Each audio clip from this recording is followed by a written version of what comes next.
สบายดีพี่น้องวัชคุทุกคนสบายดีนะลูกนอนปะอ๋อโตสบายดีป้าลุงชุงนี่โตทูอะไรเอาคนขายเครื่องไปใช้เลยก็บ่เห็นออกมาฮอนแดดได้เลยมาเบิ่งเครื่องให้ลูกเครื่องนี่เลยอ่ะโตเขาไปในโตบ่ไหวนี่ค่ะเขาไปในลูกมันแดดฮ้อนนี่ค่ะ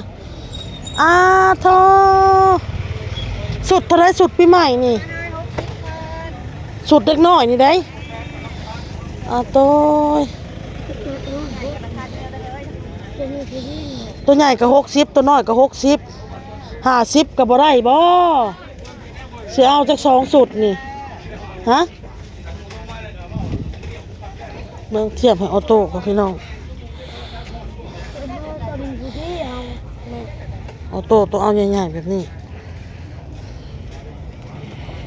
ลงใหญ่ๆแบบนี้มีส่งน้ำบ่มึงส่งดูตัวเทิงผิวแบบเสือมีส่งนำตัวใหญ่บ่มีส่งเนาะมีแต่ตัวน้อย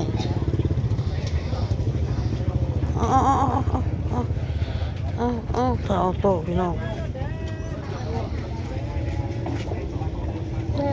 มันใหญ่โพดบ่วะพอดีเนาะรุดบ่ได้บ่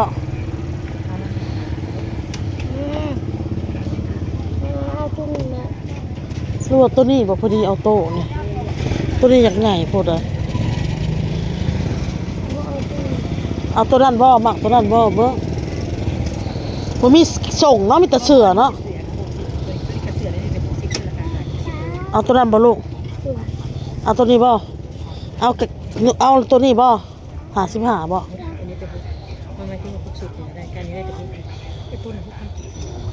หนุ่งเลยบ่ไปเปลี่ยนไปเขาไปเปลี่ยนหนุ่งเลยนี่ยังของน้องได้แล้วของอ้ายพี่น้องเลยเพิ่นมักสินั่นได้เพิ่นเลือกเอาได้เสื้อปีใหม่ซั่นโอ้ยเครื่องเด็กน้อยไปอยู่ในพี่น้องปักละลายหนึ่งคนละคิดว่ามีแต่ถอนี่ว้าตัวเห็นไหมบังเครื่องไว้ลูกไว้ตัวปิด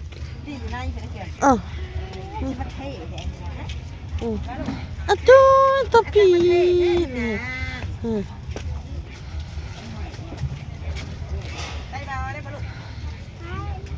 เอาคือบอกแกออกลูกแกออกตัวนะฮะตัวเก่าค่ะแกออกตัวเก่าลูกบ่ออกไปมันแดดโตบ่ออกไป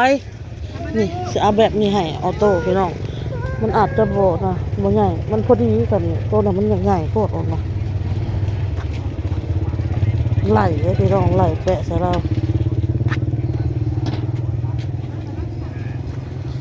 ซื้อเครื่องให้ลูกพี่น้องลายหงลายตา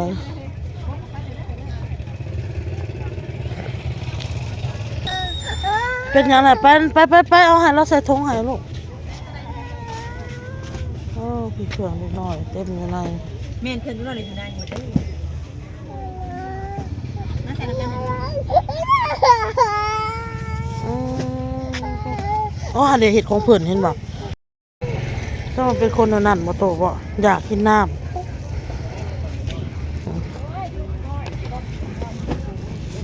จับน้องลูกไปเบิ่งปืนฉีดน้ำได้ไหมเบิ่งปืนฉีดน้ำอีกได้ปืนฉีดน้ำอีกพี่น้องลูกกันเลย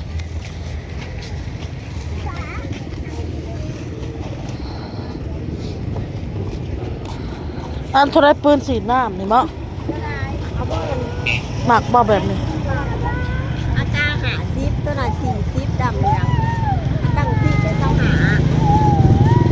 เป็นเท่าหาตัวนี้หา50ลูกเอาบ่ลูก50เลย50เอาบ่ลูกอะไรเอาตัวนั้นเอาอย่างนี้เอาตัวอันเดียวบ่ที่2เทียบปีใหม่55ที่คือเอาลูกออโต้แอบขนาดเลยตายแหละออโต้แอบเลยตายมาสิจ่ายเงินเรานี่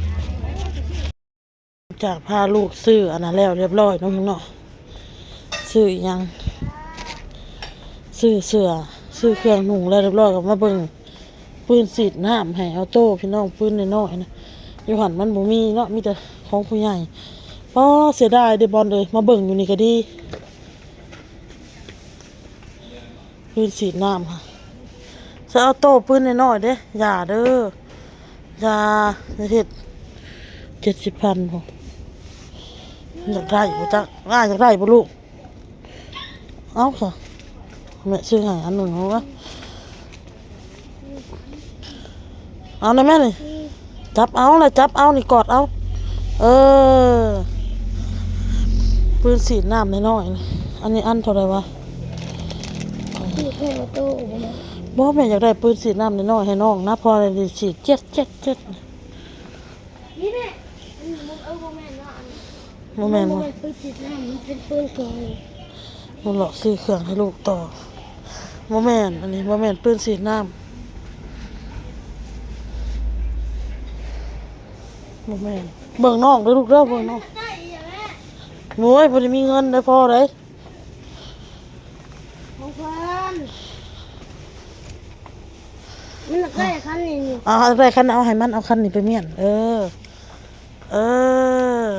ยมันรู้จักความได้มันเอาอันน้อยได้ถือเอาลูกถือเอาฮะอันใหญ่ก็อยากได้ปะเนี่ยเอา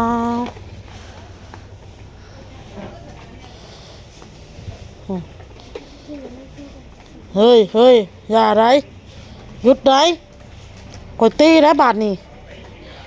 บ่เห็นบ่บอล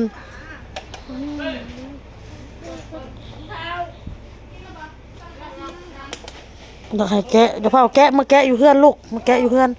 เอาถือให้น้องก่อนบอลน้องบอลก็นุ่งเลยได้เสือปีใหม่พี่น้องน้องบอลซื้อให้พอดีนุ่งสำนี้พี่น้องมันบ่ขับพอดีบ่ลูก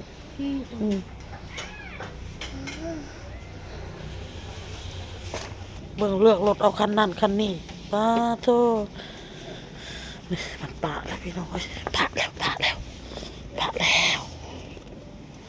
ปะแล้วเฮาก็ไว้คืน ได้ เลือกเอาทุก แม่เอาคันนี้ไปไว้แม่แม่จะเอาคันนี้ไปไว้ เท่าไรเลยนี่ฮะเอาอันนี้มันใช่ไหมแล้วมันมีหลายคัน มันเอาออกได้บ่ เอาออกได้ เอาคันนี้บ่ เอาคันนี้มัน เอาอุ้มเอาแม่เอาให้อุ้มเอานี่ถือเอา มันมีหลาย มัน คั จะ น ให้แกะให้ป้าจะไปจ่ายเงินบ่ได้ดอกพันออกก่อนพี่น้องมันมีซับปืนสีน้ำน้อย อันนี้ทำไมอันนี้ ไปคนป้าไปจ่ายเงินก่อนลูกป้าไปจ่ายเงินก่อนนี่ไปพอมาพอแล้วสักอันเท่าไหร่คือนอนก็หลายอันเป็นกระบังก็มี ไม่แบดเด้ บอลก็ได้มาปรุงพี่น้องเพิ่นว่าเสียบซบชะน้ำแล้วก็ ไม่กินมาจากโน่นนี่สงการค่ะ สงกรานต์ พูดจะเขาเห็นเป็นระเบิดเอาไว้กัน อยากได้พี่น้องไปก็ได้หลายอย่างพี่น้องได้รถใหญ่ให้ออโต้คันหนึงพี่น้องพ่อแหละตัวน้อยเบาเต้แล้วสิด่าหัวเนาะเงินเบิกมาเล่นสงกรานต์ผัดไปซื้อเครื่องให้ลูกอะไรพี่น้องปีใหม่ก็ต้องลูกหมู่ก็ซื้อได้แซวๆนะเอากับญาติให้ลูกนำพี่น้องเลยได้ค่ากล้องอันนี้แหละไปเมื่อกี้นี่พี่น้องเลยปืนฉีดน้ำออโต้พี่น้องแล้วก็ปืนฉีดน้ำน้องบอลรถน้อยนี่แหละของออโต้ของเพื่อนเนาะได้สำนี่แหละพี่น้องเลยให้ลูกให้เต้าแล้วก็น้องออโต้ลิ้นขี้ดินในห้องเฮียนนั่นมีแต่ขี้ทรายในหัวก็เลยให้เพิ่นอาบน้ำมาแรงบนนี้ค่ะ